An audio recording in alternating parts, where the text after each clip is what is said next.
주옵소서.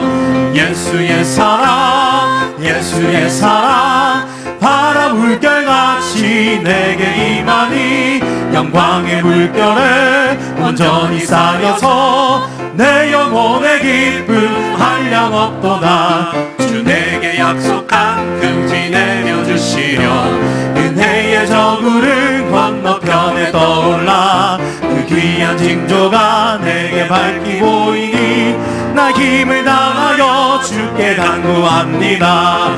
예수의 사랑 예수의 사랑 바람 물결같이 내게 임하니 영광의 물결에 온전히 쌓여서 내 영혼의 기쁨 한량없도다. 은혜의 소낙비 지금 흡족히 내려 구원의 큰 강물 흘러차고 넘쳐서 내 주악 모든 죄 모두 씻어버리니 나 지금 은혜를 충만하게 받았네.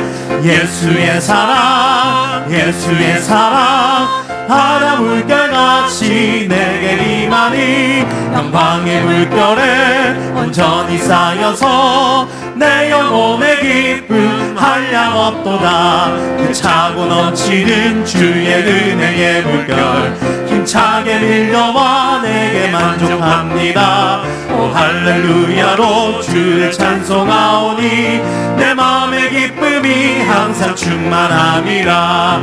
예수의 사랑 예수의 사랑 바람 물결같이 내게 임하니 영광의 물결에 온전히 쌓여서 내 영혼의 기쁨 한량없도다. 아멘.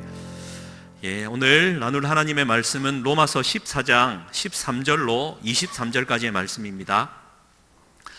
로마서 14장 13절로 23절 우리 한 절씩 교독하시겠습니다. 제가 먼저 13절 봉독하겠습니다. 그런즉 우리가 다시는 서로 비판하지 말고 도리어 부딪힐 것이나 거칠 것을 형제 앞에 두지 아니하도록 주의하라.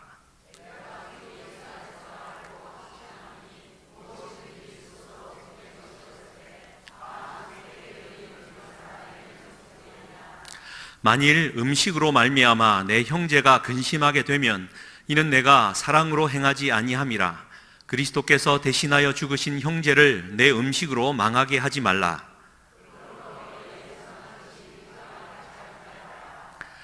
하나님의 나라는 먹는 것과 마시는 것이 아니요 오직 성령 안에 있는 의와 평강과 희락이라.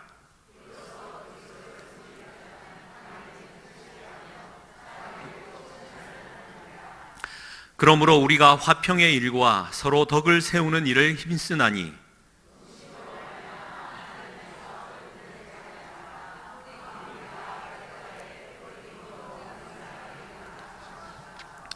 고기도 먹지 아니하고 포도주도 마시지 아니하고 무엇이든지 내 형제로 거리끼게 하는 일을 아니함이 아름다우니라.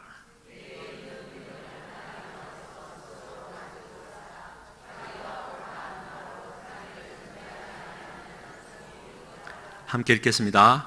의심하고 먹는 자는 정죄되었나니 이는 믿음을 따라 하지 아니하였기 때문이라. 믿음을 따라 하지 아니하는 것은 다 죄니라. 아멘. 예, 하나님의 나라는 이라는 제목으로 오늘 말씀 나누겠습니다. 우리 3일 밤 저녁 주님 전에 나오신 사랑하는 성도님들께 하나님의 큰 은혜와 또 소낙비 같은 큰 축복이 함께 하시기를 주님의 이름으로 간절히 축복합니다. 우리 자분들과 함께 사랑합니다, 축복합니다 인사 한번 나누시겠습니다.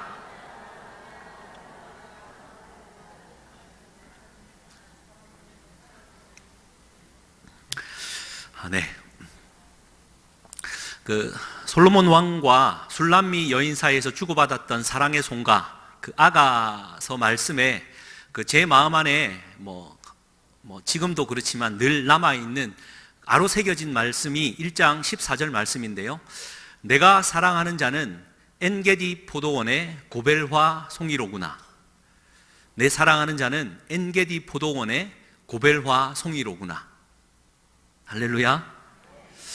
고벨화라는 꽃송이가 등장하니까 남자가 여자에게 고백하는 말과 같지만 의외로 여자가 남자에게 하는 말입니다. 당신은, 내 사랑하는 내 당신은 엔게디 포도원의 고벨화 송이입니다. 엔게디를 가보고 싶었고, 엔게디를 가면 꼭 이 고벨화 송이를 찾고 싶었습니다. 그 책에 의하면 이 향기가 상당히 이 광야를 적실 만한 진한 향이 퍼지는 꽃이고, 화려하지는 않지만 굉장히 또 예쁜 꽃으로 알려져 있었습니다. 가서 찾아보리라 마음먹었고 찾았습니다. 할렐루야. 예. 원래 이 엔게디는 광야 황무지로 등장을 하고요, 사울을 피해서 다윗이 주로 숨겨 쫓겨 다녔던 곳입니다. 그래서 시편 23편의 배경이 된 곳이고요. 사진 한번 띄워주시겠습니까? 제가 찍은 사진도 있고 안 찍은 사진도 있는데요, 여러분 참 이게 참 좋은 세상입니다. 항공사진이고, 아마 하여튼 항공사진인데, 저 가운데 아랫부분에 보이는 곳이 엔게디에 있는 이 키부츠, 이렇게 나무를 심고 그 농경사를 하는 곳이고요, 그 사이에 골짜기가 쭉 보이시죠? 저기가 엔게디 골짜기입니다. 그리고 그 위로는 그 골짜기를 따라 그 광야가 펼쳐져 있죠. 저기가 곧 유대 광야입니다. 유대 광야에서 조금만 더 들어가면, 다른 사진 한번, 참 좋은 세상입니다. 그죠? 기부츠가 보이고 밑에 보이는 저 바다가 바로 그 사해바다입니다. 사해바다. 죽은 바다라고 하는데 얼마나 예쁜지요. 그 사해바다랑 맞닿아 있는 곳이 이 엔게디, 오늘날의 엔게디고, 그 저 뒤쪽으로 쭉 보이시죠? 저 지평선이 보이는 저 너머에 한시 방향쯤으로 가시면 아둘람 굴이 나오고요. 여러분 아둘람 굴 하면은 사울을 피해 다윗이 400명 사람들과 함께 이제 딱 진영을 갖추었던 곳이고요. 거기에서 조금씩 이 저기 동쪽으로 이 사해바다 쪽으로 나오면 저기가 유대 광야이고, 엔게디 황무지가 있는 곳이고, 엔게디 황무지 끝자락이 지금 사해바다랑 맞닿아 있는 엔게디 골짜기입니다. 이곳에서 엔게디 포도원이 있다라는 것이 상상이 잘 안 되지만, 여러분 엔게디에는 말 자체가 들염소의 샘이라는 뜻으로 그 물이 흐르는 곳입니다. 사막에 오아시스가 있듯이 이 엔게디에는 가면은 물이 흐른단 말입니다. 사진 한번 넘겨주시겠습니까? 저기가 이제 엔게디 이제 계곡 중에 하나고요. 넘겨주시면, 그래서 저거는 이제 제가 찍은 사진인데요. 엔게디에 도착해서 갈 길이 너무 바빴지만 그 엔게디 광야에서 사울을 쫓기는 다윗의 심정을 느끼고자 저기에 차를 세우고 저 엔게디 광야를 향하여 제가 보찜지고 하여튼 걸었습니다. 그래서 이제 저기 넘겨주시고, 예, 그 골짜기를 좀 찍었던 사진이고요. 예, 넘겨주시고, 저기에 다윗의 폭포라는 이름으로 저렇게 폭포가 이제 흐르는 곳입니다. 예, 넘겨주시고, 예, 넘겨주시면 되겠습니다. 여러분, 저게 고벨화 송이입니다. 이제 좀 잎이 4개 있고 뭔가 좀 향기로워 보이지 않습니까? 근데 제가 저 꽃을 찾아간 건 아니에요. 이런 고벨화 송이가 오늘날 2개로 좀 나뉘는데, 저것을 찾아갔던 게 아니라 제가 검색하고 정보를 가지고 갔던 건 그 다음 꽃입니다.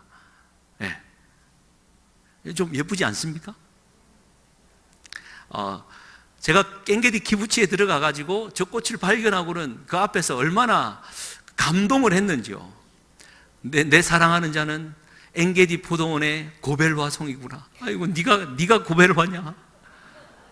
성경 보면서 나 너를 만나고 싶어서 사실은 제일 첫 번째 목적 중에 하나였거든요. 우리 예수님의 그 예루살렘도 보고 싶었지만, 그래, 너 하나 보려고 내가 여기까지 왔는데 향은 나느냐? 제가 좀 대화를 많이 했던 것이 생각납니다. 고벨이라는 뜻은 코페르라는 단어로서 덮어주다라는 뜻이 있습니다. 황무지에 다 말라버리고 향이 사라져버린 그 황무지에 향을 토해내면서 향으로 덮어주는 꽃, 생명의 꽃이죠. 원래 신랑의 목적은 신부의 허물을 덮어주는 것. 우리 주 예수님께서 우리를 향하여 오셨을 때 우리의 허물을 덮어주는, 그래서 이 고벨화 송이는 우리에게 갖는 영적 의미가 참 큰 것 같습니다. 할렐루야. 앞에 꽃을 한번 좀 다시 한번 보여주시고요. 이게 고벨화라고 합니다. 여러분 마음에 좀 되새겼으면 좋겠습니다. 이 일을 가지고 말씀을 시작하는 이유는요, 여러분 단순히 성경은 내 사랑하는 자는 엔게디 포도원의 고벨화 송이로구나 라고 말하지는 않습니다. 사무엘상 23장과 24장에 이야기가 잘 전개되는데요, 사울왕을 피해서 도망 나왔던 다윗이 이제 꼼짝 못하고 아까 보았던 그 한시 방향에 그 유대 광야, 10광야라고도 하고 마온 광야라고도 등장하는 이 유대 광야에 꼼짝없이 이제 붙들려 죽을 뻔한 그때에 갑자기 블레셋이 쳐들어왔고 울며 겨자 먹기로 사울은 군사를 빼서 돌아가게 됩니다. 다윗은 그때 구사일생으로 살아남게 되는데, 그때 있었던 바위를 가리켜 셀라하마느곳, 분리하는 바위다. 그래서 이제 그 바위 이름, 여러분 바위 지금 가보면 그 바위 못 발견합니다. 그리고는 24장에 넘어오면 다윗이 그 사람들과 함께 엔게디 황무지에 있다라는 소식을 듣고 사울이 3,000명 군사를 이끌고 쳐들어가게 되어집니다. 갔는데 엔게디의 한 바위에 사울이 이제 용변이 말아왔나 봅니다.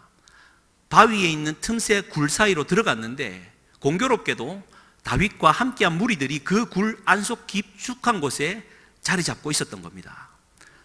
사울은 돌아섰고 볼일을 봤겠죠. 안에서 이런 말이 들립니다. 여호와께서 당신에게 이르시기를 내가 원수를 내 손에 넘기리니 내 생각에 좋은 대로 그에게 행하라 하시더니 이것이 그날입니다. 여러분 그 함께했던 400명 아시죠? 원통한 자, 억울한 자, 빚진 자, 이 사람들은 한번 딱 어떤 자기의 원한이 갚을 만한 대상이 정해지면 즉시라도 자기의 원통을 풀어버릴 만한 어떤 그 감정에 격해 있는 사람들이었습니다. 다윗은 그 말을 듣고 가서 사울의 옷자락만 베고 돌아옵니다. 그런데 옷자락 베고 돌아오자마자 다윗은 마음에 찔려서 내가 하나님의 기름 부음 받은 주를 해할 수 없다. 그는 하나님께서 기름 부은 자이기 때문이다. 그러면서 이제 사람들의 마음을 달랩니다. 여러분 이해하십니까? 자칫 잘못했다가는 이 사람들의 그 원한을 싹 가지고 사울을 그 자리에서 죽일 수도 있었던 위기의 상황에서 다윗은 지혜롭게 옷자락만 베고 그 마음을 달랩니다. 그리고는 사울이 어떻게 되었는지는 모르지만 사울이 돌아가죠. 저쪽 광야는 그 지프를 타지 않으면 안 되는 곳으로 막 골이 굉장히 깊습니다. 그러면 그 골을 따라 올라가면 이제 사울을 불렀겠죠. 다윗이 사울을 불러서 말합니다. 사울이여 하고 부르니까 사울이 돌아보고는 이제 성경은 이렇게 기록합니다. 내 아들 다윗아, 이것이 내 목소리냐? 제가 좀 더 극적으로 표현할까요? 내 아들 다윗아, 이게 너의 목소리더냐?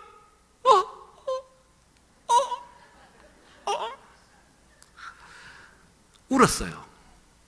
그러니까 이제 그 상황을 우리가 충분히 짐작할 수 있습니다. 아마 몰래 뵌 게 아니라 알아보게 뵀고 도망갔고 살려준 것을 사울은 알았던 것 같아요. 그러면서 하는 얘기를 잘 들어보십시오. 나는 너를 학대하되 너는 나를 선대하니 너는 나보다 의롭도다. 네가 나를 선대한 것을 오늘 나타냈나니 여호와께서 나를 너의 손에 넘겼으나 네가 나를 죽이지 아니하였다. 사람이 그 원수를 만나면 그를 평안하게 가게 하겠느냐? 그런데 네가 오늘 내게 행한 일로 말미암아 여호와께서 내게 손으로 갚으시기를 원하노라. 보라, 나는 네가 반드시 왕이 될 것을 알고 이스라엘 나라가 네 손에 견고히 설 것을 아노니 그런즉 너는 내 후손을 끊지 아니할 것을 이제 여호와의 이름으로 내게 맹세하라. 다윗은 엔게디 황무지에서 원수로부터 축복을 받은 자입니다. 할렐루야. 여러분 잘 생각하셔야 됩니다. 하나님이 말씀을 주셨어요. 원수를 너의 손에 맡길 텐데 네 생각에 좋은 대로 하라라고 다윗에게 음성을 들려주셨단 말입니다. 아무도 없습니다. 주변에는 나의 우군들밖에 없어요. 동굴에 갇혀 있었습니다. 하나님이 허락하신 적기 아니겠습니까? 적재, 적소 아니겠습니까? 그러나 다윗은 함부로 생각하지 않았습니다. 다윗은 하나님을 인정했고 정죄하거나 비판하거나 판단하지 않았고 눈물과 사랑으로 원수를 감동시켰고 서로가 서로를 이해하고 받아들일 수 있는 단계에 이르렀던 그곳이 바로 엔게디입니다. 그러니 엔게디 포도원의 고벨화 송이기 향기는 단순히 꽃만의 이야기가 아니라 하나님을 인정하고 하나님 앞에서 함부로 사람을 정죄하지 않는 하나님의 뜻에 순종하며 살아가는 참 인간의 향기를 발한 곳이죠. 그것이 엔게디입니다.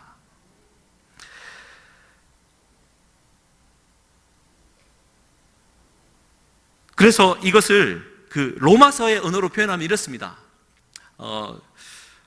친히 원수를 갚지 않고 원수 갚는 것을 하나님께 맡겨드렸고, 로마서 12장 생각나십니까? 숯불을 그 머리 위에 둠으로 말미암아 그 스스로 돌이키게 만든 겁니다.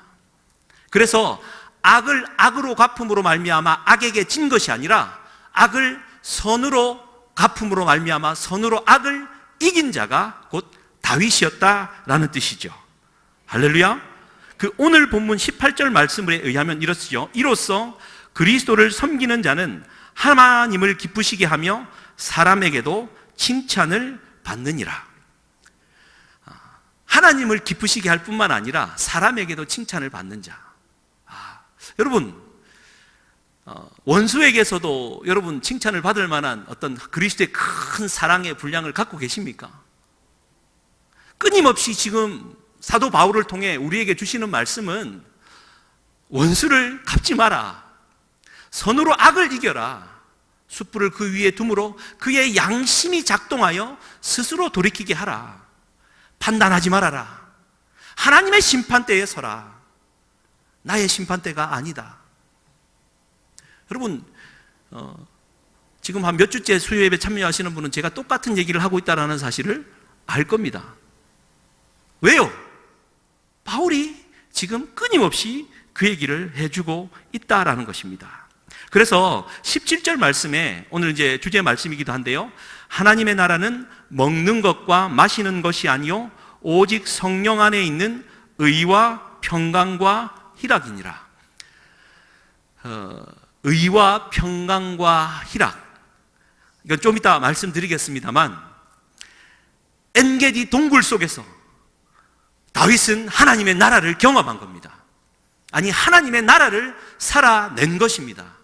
그래서 시편 57편에 굴에 갇혀있을 때 했던 노래 중에 하나가 시편 57편 10절과 11절인데요 우리 같이 한번 읽도록 하겠습니다. 앞 스크린 한번 보십시오. 함께 읽겠습니다. 무릇 주의 인자는 커서 하늘에 미치고 주의 진리는 궁창에 이르나이다. 하나님이여, 주는 하늘 위에 높이 들리시며 주의 영광이 온 세계 위에 높아지기를 원하나이다. 아멘. 여러분, 이게 다윗이고 이게 그리스도인입니다. 동굴에 갇혔어요. 원수를 앞에 뒀어요. 원수를 갚는 것이 아니라 그의 마음 안에 하나님의 나라가 임하여 캄캄함에 갇혀 있었지만, 어떤 면에서는 억울하여서 내 마음이 뒤집어질 수도 있지만, 고독하지도 않고 외로워하지도 않고 절망하지도 않고 그의 마음 안에, 그의 공동체 안에 의와 평강과 희락으로 원수까지도 용납하며 사랑할 수 있는 힘. 그는 노래합니다. 주의 인자는 커서 어디에 미친다고요? 하늘에 미치고 주의 진리는 온 세계 위에 가득합니다. 여러분, 이런 큰 마음을 품으실 수 있으시겠습니까? 이게 우리 하나님의 마음인 거예요. 동굴에 갇혀서 이제 죽을 날만 기다리며 외롭게 그냥 우울증에 빠져 계십니까? 그 자리에 하나님의 나라가 임한다면 의와 평강과 희락으로 말미암아 주의 인자를 크게 하늘 위에까지 이르르고 주의 진리가 전 세계를, 온 세계를 뒤덮는 이런 호연지기의 마음이 우리 안에 생겨날 줄 믿습니다. 할렐루야. 이게 엔게디 포도원의 고벨화 송이의 삶이고 그리스도인인 것입니다. 여러분, 이 다윗의 이 이야기를 다시 한번 이 로마서 12장부터 나오는 말씀을 세 구절만 한번 찾아보겠는데요. 12장 3절 말씀 한번 띄워주시고요. 이것도 같이 한번 읽겠습니다. 스크린 참고하시고 여러분 성경책 보셔도 되겠습니다. 12장 3절 시작. 내게 주신 은혜로 말미암아 너희 각 사람에게 말하노니 마땅히 생각할 그 이상의 생각을 품지 말고 오직 하나님께서 각 사람에게 나누어 주신 믿음의 분량대로 지혜롭게 생각하라. 보십시오. 마땅히 생각할 그 이상의 생각을 품지 말고 나누어 주신 믿음의 분량대로 지혜롭게 생각하는 겁니다. 다윗에게 적용될 수 있는 이야기죠. 13장 5절 말씀 함께 읽겠습니다. 그러므로 복종하지 아니할 수 없으니 진노 때문에 할 것이 아니라 양심을 따라 할 것이니라. 예. 그 양심, 하나님이 주신 이 마음, 인간에게 이 심어 놓으신 하나님의 마음, 양심을 따라 행하라. 다윗에게 적용할 수 있는 말이죠. 오늘 본문이지만 14장 22절, 23절 같이 한번 또 읽겠습니다. 시작. 내게 있는 믿음을 하나님 앞에서 스스로 가지고 있으라. 자기가 옳다 하는 바로 자기를 정죄하지 아니하는 자는 복이 있도다. 의심하고 먹는 자는 정죄되었나니 이는 믿음을 따라 하지 아니하였기 때문이라. 믿음을 따라 하지 아니하는 것은 다 죄니라. 할렐루야. 예, 이 말씀을 정리하면 이렇습니다. 다윗은 자기가 마땅히 생각해야 될 그 이상의 생각을 품지 않고 자기의 믿음의 분량을 따라 하나님의 기름 부으신 사울 왕이 자기 눈앞에 있는 철천지 원수가 되었음에도 불구하고 하나님의 말씀에 순종하여 정죄하거나 판단하지 않았습니다. 오히려 그를 용서해 주었죠. 다윗은 양심에 따라 그 옷자락 벤 것마저도 마음에 찔려하며 하나님 앞에 회개하는 자였습니다.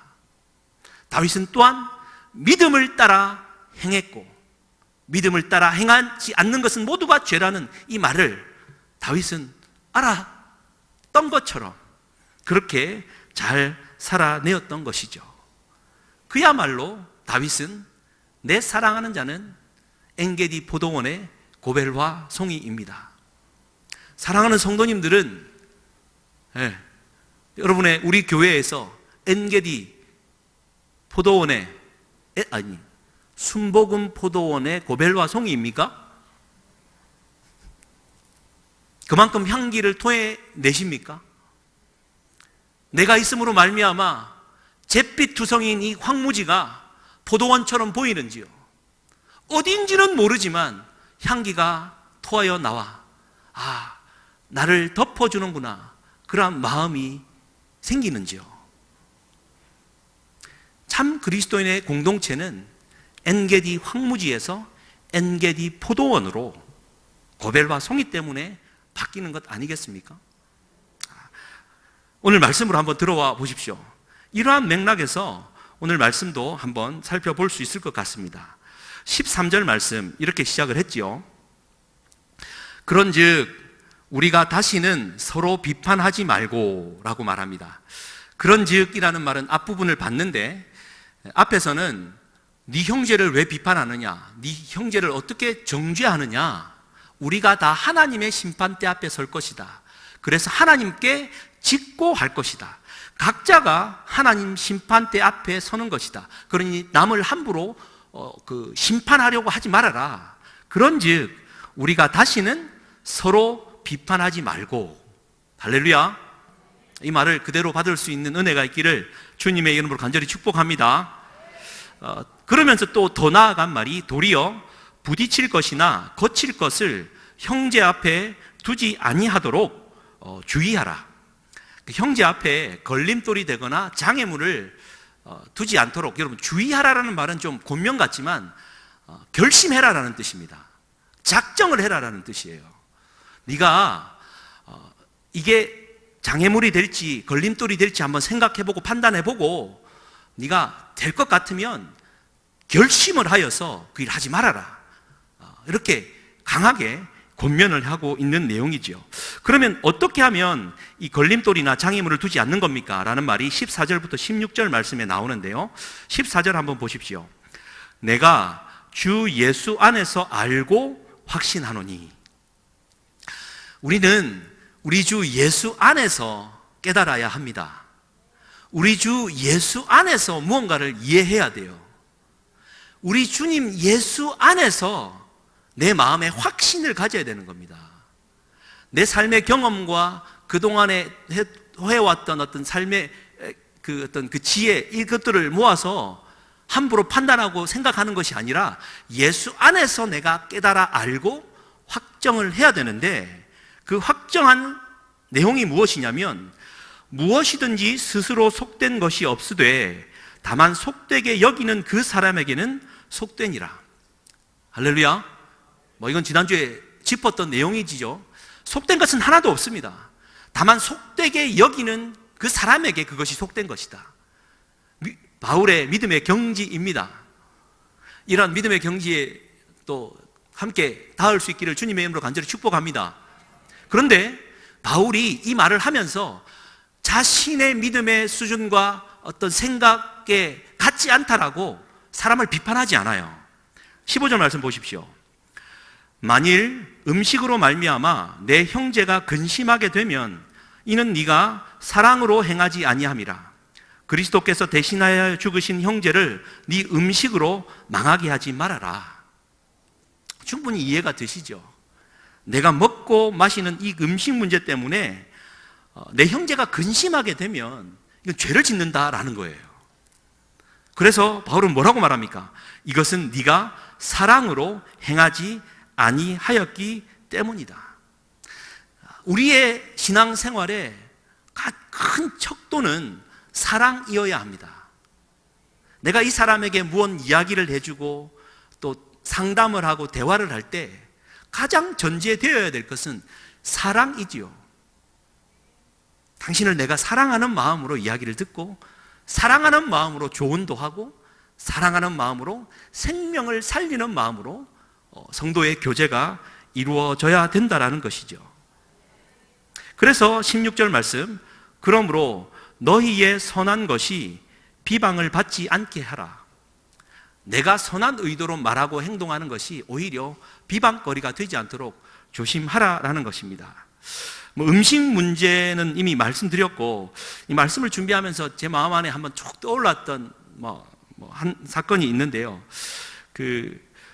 한 5, 6년 전입니다. 교육전도사로 제가 부임을 해서 사역을 시작을 하니까 처음 이제 신학교를 들어가서 교육전도사라는 이름으로 교회에 부임을 하니까 얼마나 긴장이 되고 얼마나 두려웠겠습니까?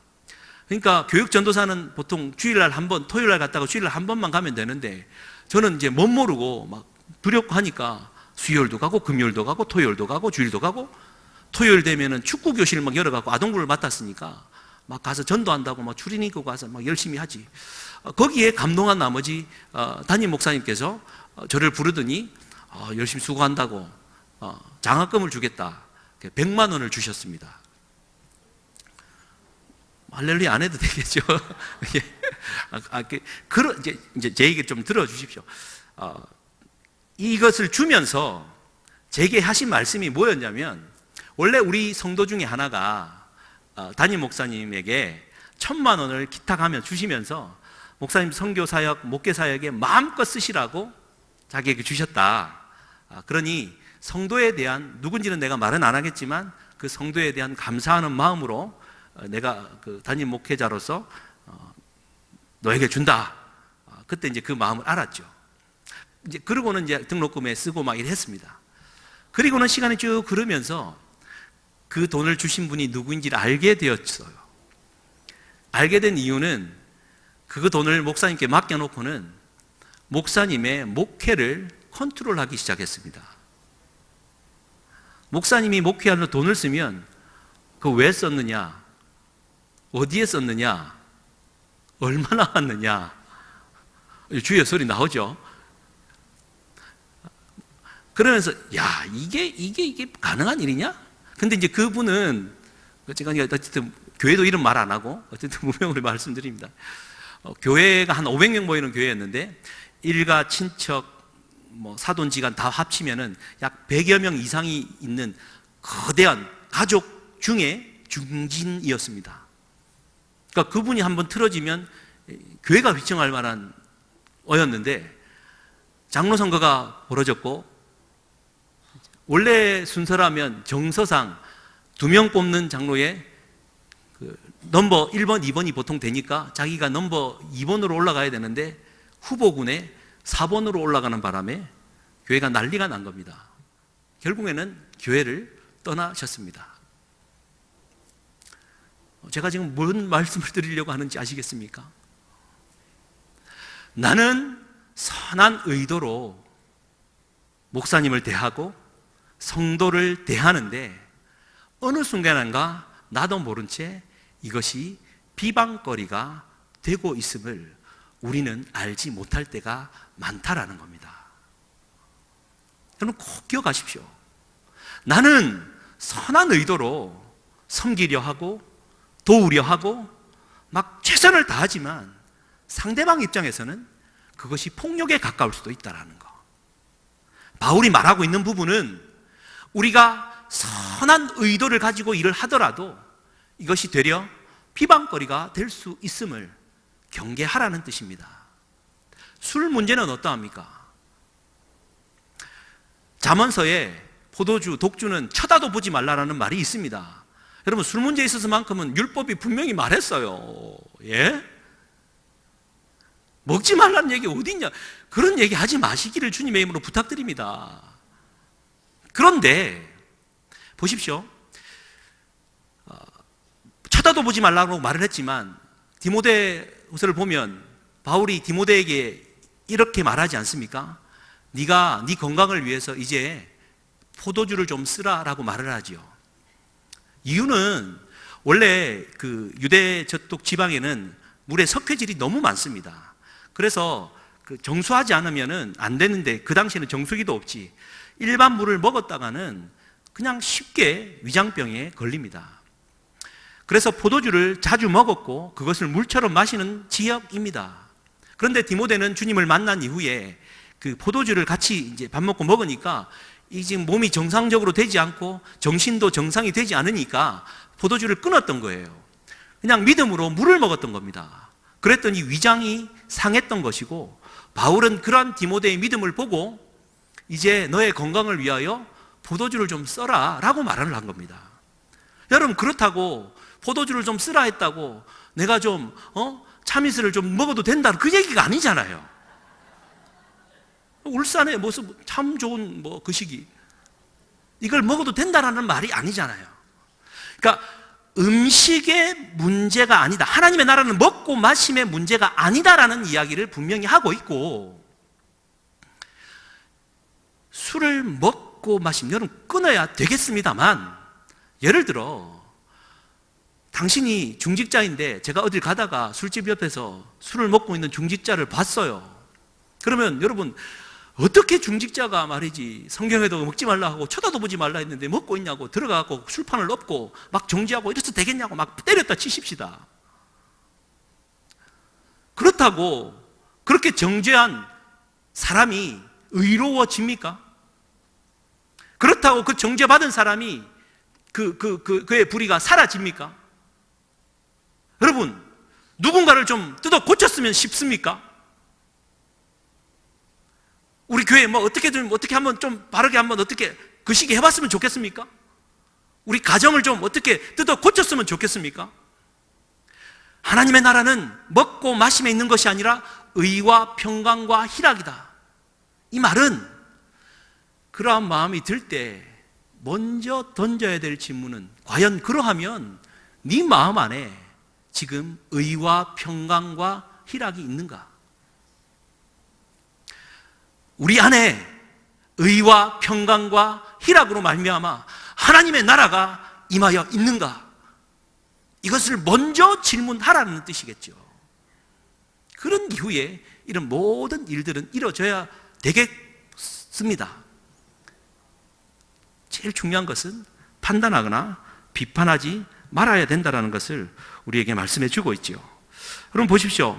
의라고 하는 것, 17절에 의라고 하는 것은 불의함, 죄가 없다라는 뜻입니다.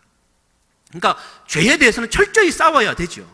그러나 이 의롭다 하여서 평강과 희락이 없다면 이 의로움이 될 수 없다라는 뜻이죠. 또한 이 평강이라는 뜻은 그 에이레네라는 뜻인데, 헬라어인데요. 이것은 나와 너가 그냥 사이좋게 지낸다고 우리 안에 이루어지는 평화, 이거를 말하는 것이 아니라 우리의 관계와는 전혀 상관없이 위로부터 내게 주어지는 이 평강. 그렇잖아요. 관계는 좋지만 이상하게 마음이 불안해요. 근데 우리는 관계는 별로 안 좋지만 그래도 마음에 평강은 있어요. 그럴 때가 있지 않습니까? 예, 없다고 생각하시는 분들이 많은 것 같습니다만, 그렇습니다. 하나님으로부터 주어지는 평강, 그리고 희락. 여러분, 쾌락이 아닙니다. 희락은 기쁨이에요. 하나님의 영원하신 변치 않는 그 기쁨을 순간적으로 바꿔버리는 것이 쾌락입니다. 우리는 쾌락을 추구하는 자들이 아니라 하나님의 희락을 받는 자입니다. 그래서 의와 평강과 희락을 가진 사도 바울, 하나님의 나라가 마음에 임했던 사도 바울은 빌립보서에서 이렇게 말합니다. 너무나도 잘 아는 말씀. 어떤 형편에든지 자족하기를 예수 안에서 나는 안다. 그리고 확신한다. 나는 비천에 처할 줄도 알고 풍부에 처할 줄도 알아. 모든 일에 곧 배부름과 배고픔과 풍부와 궁핍에도 처할 줄 아는 일체의 비결을 배웠노라. 내게 능력 주시는 자 안에서 내가 모든 것을 할 수 있느니라. 할렐루야. 이게 하나님 나라입니다. 하나님의 의와 평강과 희락이 있는 하나님의 나라. 여러분, 이 저녁에 그런 나라가 여러분의 심령 안에 임하시기를 주님의 이름으로 간절히 축복합니다. 그 19절 말씀 보십시오. 그러므로 우리가 화평의 일과 서로 덕을 세우는 일을 힘쓰나니, 화평의 일과 서로 덕을 세우는 일을 힘쓴다. 이 말씀을 대할 때 여러분, 저는 그 지난주부터 욥기를 한 서너 번 읽었습니다. 욥기를 보니까 여러분, 욥기의 진수가 뭔지 아십니까? 내용 잘 아시겠지만, 욥은 온전하고 정직하여 하나님을 경외하며 악에서 떠난 자입니다 라고 이제 성경을 진단하는데, 사단이 나타나서 하나님 이유 없이 까닭 없이 하나님을 경외하고 온전하게 살겠습니까? 하나님 잘해주시니까 그렇지 않습니까? 그러면서 사단이 이제 마음을 격동케 했고, 하나님이 이제 시험을 허락합니다. 자녀가 죽고 재산이 다 날아가도 이렇게 고백하죠. 알몸으로 나왔으니 알몸으로 돌아간다. 주신 이도 여호와요 거두신 이도 여호와시오니 여호와의 이름이 찬송을 받으실지어다. 할렐루야. 욥은 하나님을 향한 마음이 변치 않아요. 그런데 한 번 더 그의 몸을 칩니다. 온몸에 종기가 나서 질그릇 깨진 그릇으로 온몸을 긁어내니 이게 사람 몰골이었겠습니까? 친구 엘리바스 빌닷 소발, 이 세 사람이 와서 일주일간을 지켜보면서 이제 위로하려고 합니다. 그때 욥이 원망 어린 말을 해요. 내가 내 생일을 저주하고 내가 태어나지 않았으면 좋겠다 라고 말을 하니까, 엘리바스 빌닷 소발, 성경에 의하면 자기 아버지 뻘 되는 어른도 있었습니다. 친구도 있었고, 이 세 사람들이 끊임없이 이제 욥과 주고받는 대화가 이 욥기 내용인데요. 여러분, 욥은 죄가 있어서 벌을 받은 거는 아니잖아요. 그렇지 않습니까? 욥이 지금 하나님께 말하고 싶은 것은, 아니, 나는 의롭게 살려고 그렇게 노력을 하고 그렇게 살아왔는데 어떻게 이런 불의가 세상에 판을 칩니까? 이것을 항변하고 싶은 거예요. 그러니까 내가 의롭다라고 주장하고 싶은 게 아니라, 하나님의 의는 의롭게 사는데 어떻게 세상에 이 불의가 판을 치면서 세상이 이렇게 거꾸로 돌아갑니까? 라는 것을 항변해서, 인간의 입장에서 하나님께 항변을 하고 싶어 하는데, 세 친구는 와서 뭐라고 하는 줄 아세요? 인과응보로 생각합니다. 하나님은 좋은 일을 하면 그 상을 주시고, 죄를 지으면 벌을 주신다. 그런데 네가 지금 벌을 받고 있는 이 모습을 보니까 넌 분명히 죄 지은 거야. 회개해야 돼. 라고 말을 하고 있는 거예요. 아니야, 내가 죄를 지었기 때문에 벌을 받는 게 아니라 이 세상이 너무 불합리한 것 같아. 우리 하나님께 항변해보자. 아니야 임마, 내가 보니까 너 죄 지은 거 맞아. 회개부터 하라니까. 이 대화가 깊어지는 게 욥기예요. 그래서 욥기의 백미가 무엇이냐면, 욥기 6장 25절, 27절 한번 띄워주십시오. 같이 한번 읽겠습니다. 시작. 옳은 말이 어찌 그리 고통스러운고, 너의 책망은 무엇을 책망함이냐. 27절. 너희는 고아를 제비 뽑으며 너희 친구를 팔아 넘기는구나. 보십시오. 욥 앞에 와서 욥도 아는 뻔한 진리 얘기를 지금 쏟아놓고 있는 거예요. 네 죄 지었으니까 벌 받는 거니까 야, 회개부터 해. 아니라니까. 근데 네가 하는 이 옳은 말이 내 마음에 얼마나 상처가 되는지 몰라. 네가 아무리 바른 말을 해도 내 그 말 다 아는데 내 마음에 얼마나 상처가 되는지 몰라. 나를 팔아 넘기려고 하고, 제비를 뽑아 팔아 넘기고, 얼마나 고통스러운지. 그리고는 19장 21절 22절 같이 한번 읽겠습니다. 욥기 19장 21절 22절 시작. 나의 친구야, 너희는 나를 불쌍히 여겨다오. 나를 불쌍히 여겨다오. 하나님의 손이 나를 치셨구나. 22절. 너희가 어찌하여 하나님처럼 나를 박해하느냐. 내 살로도 부족하냐. 여러분 보이십니까? 욥은 심판받거나 정죄받고 싶은 게 아니라, 같은 인간의 입장에서 긍휼과 자비를 받고 싶은 거예요. 죄 짓는 사람이요, 알아요. 긍휼과 자비를 받고 싶은 겁니다. 내 마음을 좀 알아달라고. 근데 한결같이 새 친구가 와가지고 너 말하는 뽐새를 보니까 이게 너무나도 교만에 찌들었구나.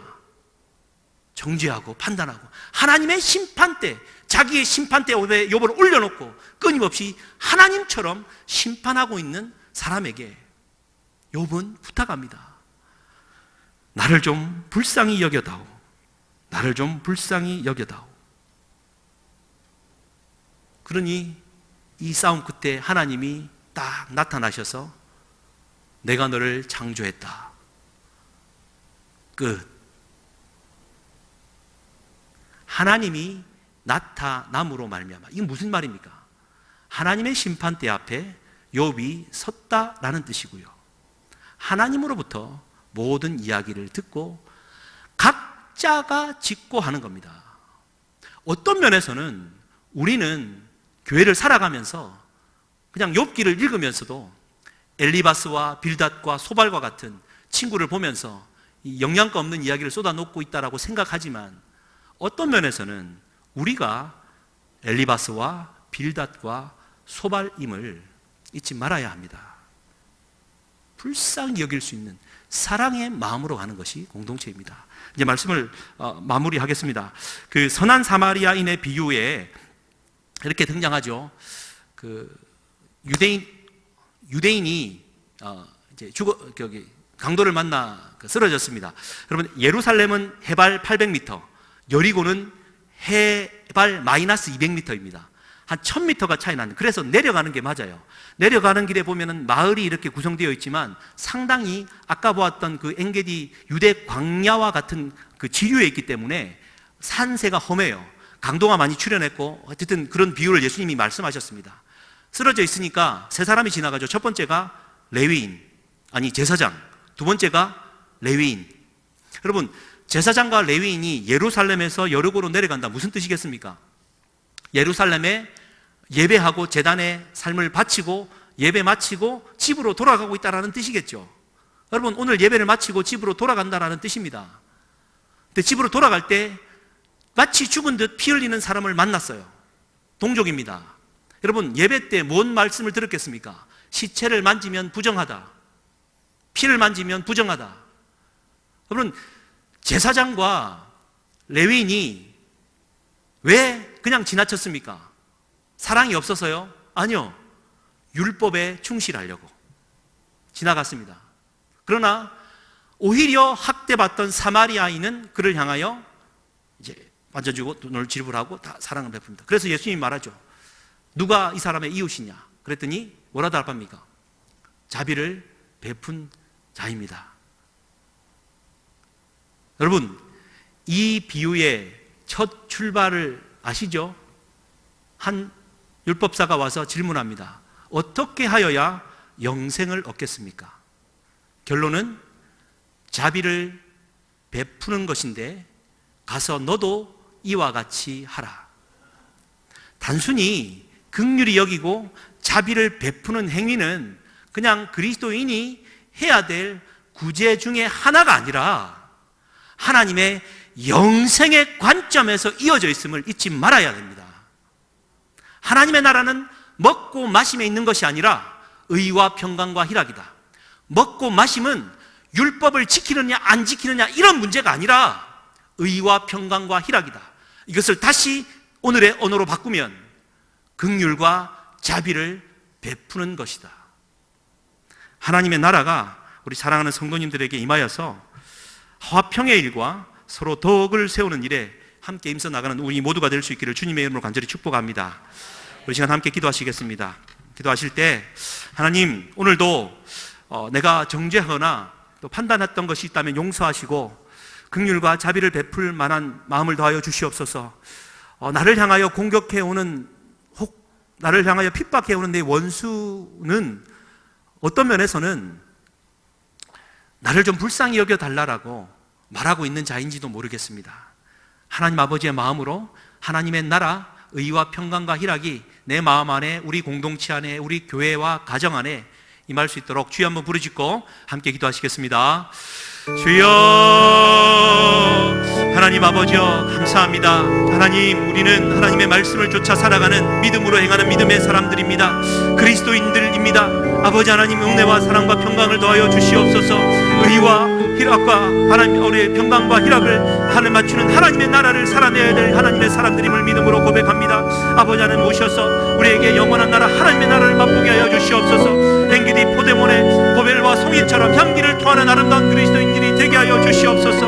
원수에게 숯불을 그 위에 머리 얹어놓음으로 말미암아 아버지 하나님 스스로 돌이킬 만한 그런 양심의 힘을 먹일 수 있는 하나님의 사람이 되게 하여 주시옵소서. 성령께서 오셔서 우리의 몸과 마음을 주장하여 주시고 성령의 충만함을 더하여 주셔서 오직 성령 안에서 의와 사랑과 하나님 평강을 더하여 주시옵소서. 하나님의 성령 안에서 이루어질 수 있도록 도와주시고 때마다 이마나 아버지 하나님을 긍휼과 자비를 베풀 수 있는 은혜를 더하여 주시옵소서.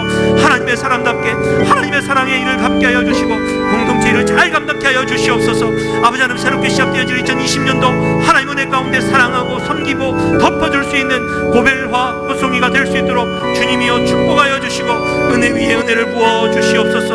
하나님 감사합니다. 성령 하나님 도와주시고 진리의 말씀을 따라 살아가게 하여 주시옵소서.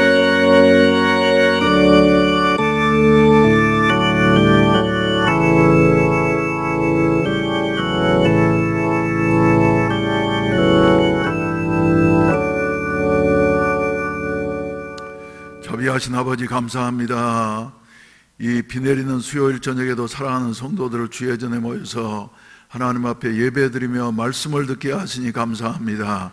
우리 성도들 한 사람 한 사람을 주여 지켜주시옵소서.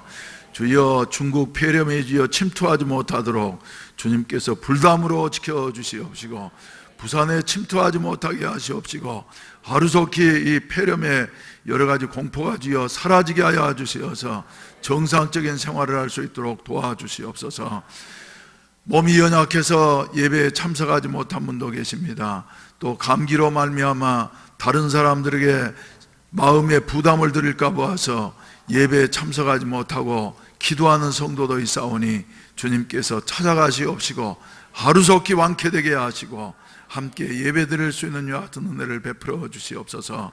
이 시간에도 귀한 헌금을 하나님 앞에 드렸습니다. 11조 헌금과 또 성교 헌금을 드렸사오니 주님께서 연락하시고 축복해 주시옵소서. 예수님의 이름으로 기도하옵나이다. 아멘. 우리 찬송 한 장 부르시겠습니다. 208장 찬송입니다. 내 주의 나라와 주 계신 성전과 피 흘려 사신 교회를 늘 사랑합니다. 주님의 교회는 천성과 같아서 눈동자같이 아끼사 늘 보호하시네.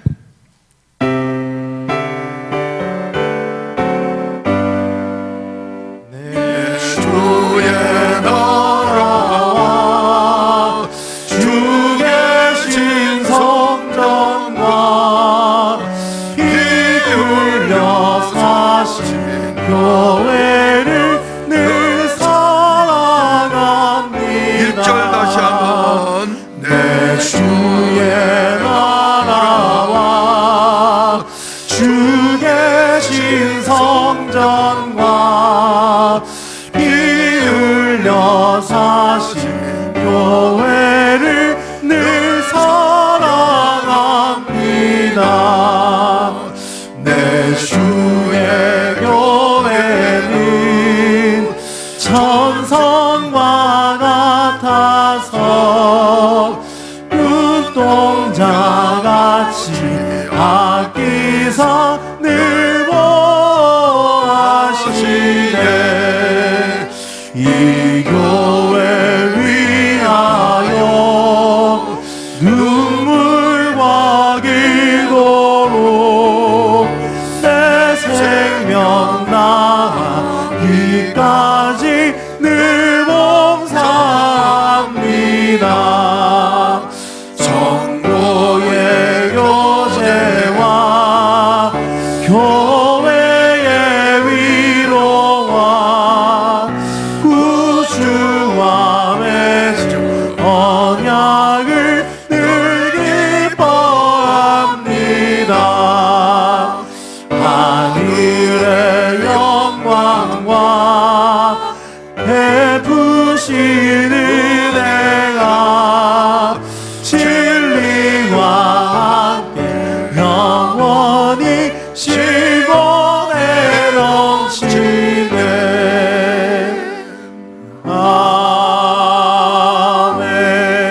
아멘. 요사이 보게 되면은 식당도 썰렁하고 거리도 썰렁해서 택시하는 사람들도 말이죠.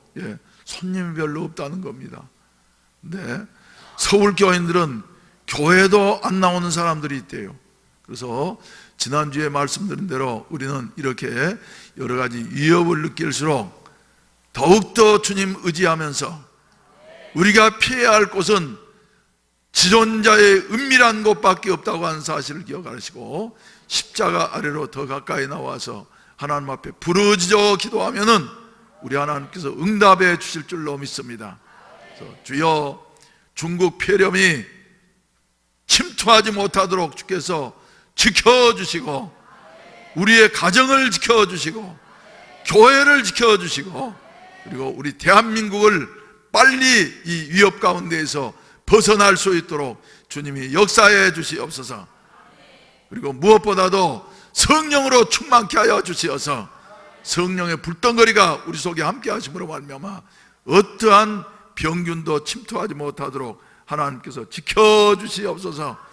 병든 사람이 오히려 교회 나와서 부르짖어 기도함으로 고침받고 건강 얻는 역사가 있어져서 하나님 살아계심이 증거되게 하여 주시옵소서.